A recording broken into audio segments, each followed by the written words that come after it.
You're a young designer, artist, programmer, maybe a junior level producer or a project manager.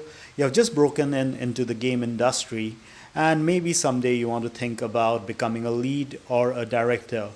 Well, your first 5 years are going to be formative years in the game industry, and you definitely don't want to make these five mistakes. What are they? First, building a reputation that you are difficult to work with. This is something I see a few designers, artists, or even programmers at a junior level build gradually. You do not want to be that person who's extremely difficult to work with. And this kind of reputation can spread very fast around the office very quickly. Especially when you're in a junior position, this is extremely harmful because you will not have the cushion of a senior or a lead. You're still building a reputation, you're still building a storyline for yourself. Now, if a lot of your colleagues or your peers start talking about the fact that you're difficult to work with, that you're not good at taking feedback, that you're always actually finding faults with other people's work, and you're not receptive to constructive criticism, this spreads like wildfire inside the office. And what you'll find is more and more projects are taken away from you. You do not build that reputation that is necessary for more work to come onto your table. And if more work doesn't come onto your table, that means that you're not sharpening your skill all the time. This is extremely important in the formative years within the game industry. You need to sharpen your skill all the time, and that only happens when more people trust you with the work. That's why don't be very difficult to work with. Yes, you can have your opinion, you can also give feedback, but you do not want to come across as someone who's arrogant or someone who thinks they know it all, especially when you're starting off at a junior position, because you might have a very strong perspective of how things should be done or how things are done, but you are there to learn first and foremost. The next thing is how you take feedback. Now, feedback can be a double-edged sword, so it is important to understand how do you take and process feedback. Let's start with the word process. Whenever any feedback is given to you on a team project you're working on, or on your individual contributions, or on any other aspect of your work, it is important to process the feedback first. A lot of designers, artists, or even managers, when they take feedback, and this is at all levels, this is not just at a junior level, their first instinct is to be reactive, which means they can take the feedback and they'll either convert it into a task or they'll push it away. But what we need to do is process that feedback through our internal filters. This will help you to gauge the feedback, whether that's good feedback, it's constructive, or it's just a random feedback which actually doesn't hold a lot of weight. So be very careful how you take feedback. You don't want to become the kind of designer, artist, programmer who takes feedback from someone at a senior level in your team and immediately starts thinking of converting this into a Jira task. This means you're not building up the thinking capacity of your own. You're not actually processing the feedback with the larger goal of what the game is. You're looking at the feedback and you're going like, okay, this is another task in my Jira list. I'm going to do it tomorrow. That's not really going to help you move into especially lead positions. The other extreme is when the feedback comes to you, you're always negative about it. You always push back to the point where you build a reputation inside the company that, hey, why are we even giving this person feedback? They don't take it. They are actually extremely arrogant about it and they think they know it all. So lesser and lesser feedback comes to you, and this actually hampers your career progress.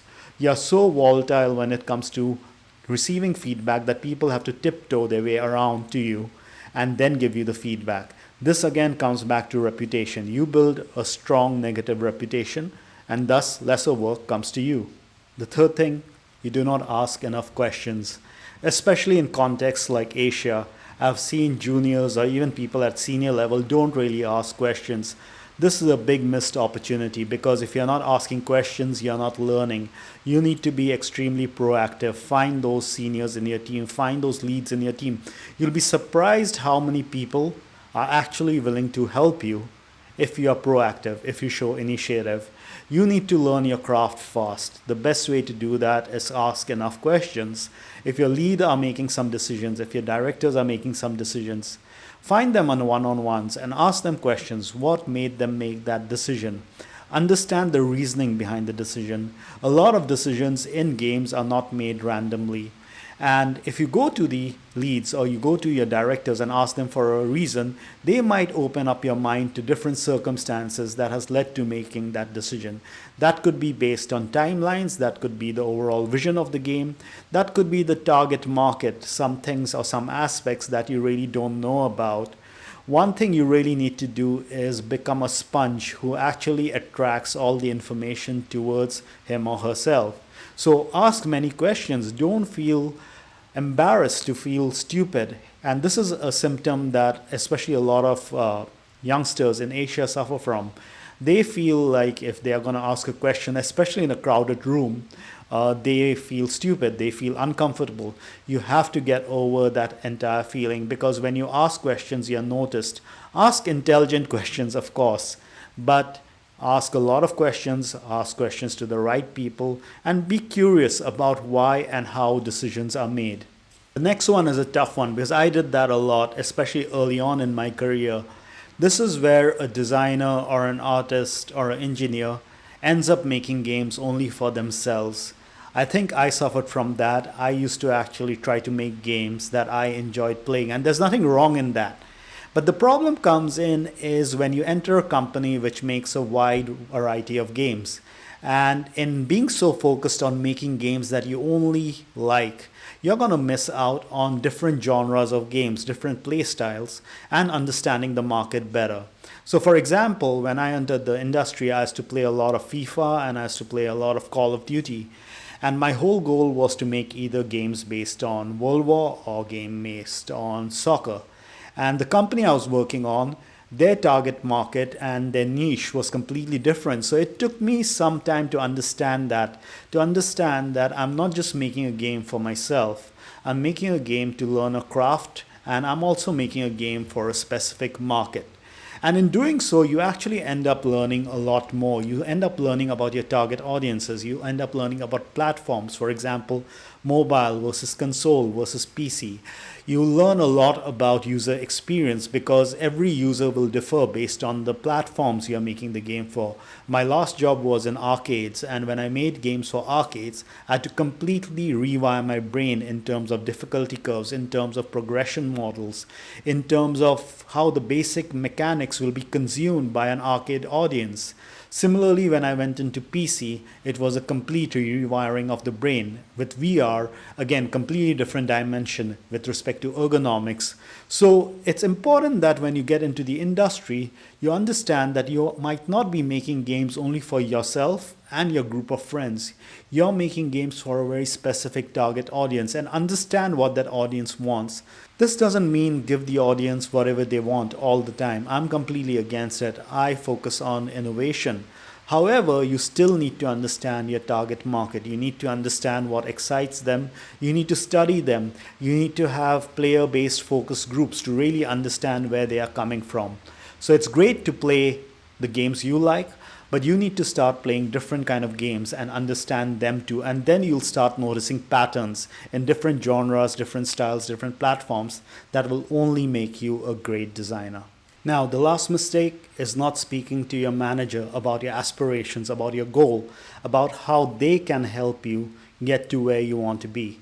Remember, again, a lot of people within the industry are there to help you, but they'll only know about your goals if you speak to them and you communicate with them. Build those relationships in the industry early on. I have extremely strong relationships in the industry. There are people I've worked with 20 years ago. I'm still in touch with them.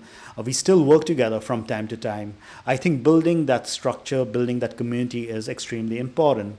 Speak to your manager. Look at things from their perspective too. Understand how long would it take for someone like you to follow a career path that you want to go in. For example, let's say you're a junior artist and your eventual goal is to become a technical artist. Well, speak to your manager and ask them, are you even in the right department? What are the skills you should pick up? Is there even a possibility within your current organization that you can follow that goal? Because this is a very important question. If there's no possibility within the organization where you're working to pursue your dreams, then a big question is, what are we even doing there? Speaking to managers will really help you clear out your mind and also understand what are the opportunities lay ahead. and how do you actually go through the promotion structure. Now, a little bit of a warning there: organizations are notorious in over promising and under delivering. So they might promise you the heaven, the earth, everything in between, but of course they need to walk the talk, and you need to hold even your seniors accountable. If you have delivered really well, if you have actually worked on things that you promised on and they have had great results, you need to speak up for yourself. You need to be able to showcase that you have worked really well and these have brought in certain benefits to the organization.